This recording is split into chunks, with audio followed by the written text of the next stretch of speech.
So today we're in the corn patch.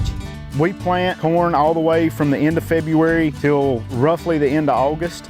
Most of what we have planted is open field planted. This that we're in today is on plastic mulch. It was too wet for us to plant in the open field, so we came in here and put this in on plastic mulch. But we plant a bicolor variety. You'll commonly see throughout the industry white varieties, solid white varieties, solid yellow varieties, and bicolor, which has the yellow and the white both on the same kernel. From seed to mature corn, typically running about 75 to 82 days. So when we're coming in picking corn, we're looking for a couple different things. We're looking for brown silks on the tips. It goes from a pea green to a kind of cafe colored to the brownish color. So as that silk's coming out, it's taking pollen out of the tassel. It's falling down on that silk and running down inside the shucks of the corn to pollinate the actual kernel. Each silk is connected to a kernel of corn inside the husk. So good pollination means good full ears. When you come in to harvest, you want good tight shucks, good brown silks. There are going to be some blims and blemishes that we're dealing with going through the field. The first one, Huitlacoche. So that's what they call corn truffles that comes out of the silk. In some cultures, that is a delicacy that is extremely desired. So we don't want to throw that away. As far as anything else, you want to look for animal damage because raccoons really come in and they love corn.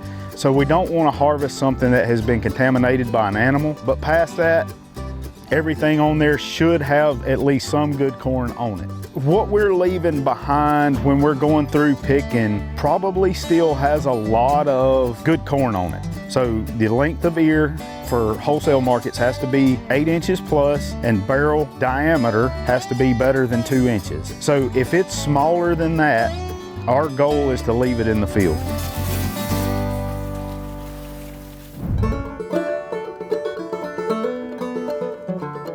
This is how we typically pick corn. So what I'm doing as I'm coming in here to pick is I'm pushing down and twisting all at the same time, and that'll typically give you a pretty good clean shank. It's just a pretty easy snap of the wrist and it's off of there. Then we got all our corn. When you're distributing corn, it is also important to know that this plant is putting sugars into this ear. When you harvest that ear of corn, that process reverses. It tries to pull the sugars back out of the corn and put it back into the shuck to keep the shuck green. It wants to keep itself looking pretty all the way through the process where it's done. It is fairly important to go ahead and get the husk off of the corn pretty quick after it's harvested.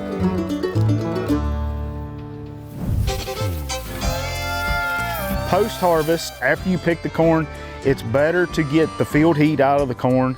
You want to store it somewhere between 36 and 40 degrees. Most of the newer varieties of corn have a whole lot longer shelf life than they used to. If you're in an older variety of corn, you'll want to get it in the consumer's hands within 2 to 3 days. Some of the newer varieties have really good shelf life, so we have sold corn as long as 14 days post-harvest. Every day that you go past harvest, you're losing nutritional density. So the quicker, of course, you can get it out, the better, but it's not something that's going to go really bad really quick like a tomato. So while we choose to work with Society of St. Andrews and the Gleaning program is to get the leftover food that we have into the places that need it the most. As a grower, we try to put the best product forward that we can, and working with the Society of St. Andrews, we know that they're getting the freshest product that's available, the most nutrient-dense product that's available, and the good feeling at the end of the day doesn't matter. Doing what's right is what matters. We've been blessed with an overage on harvest, so we're going to share that harvest with the people that need it.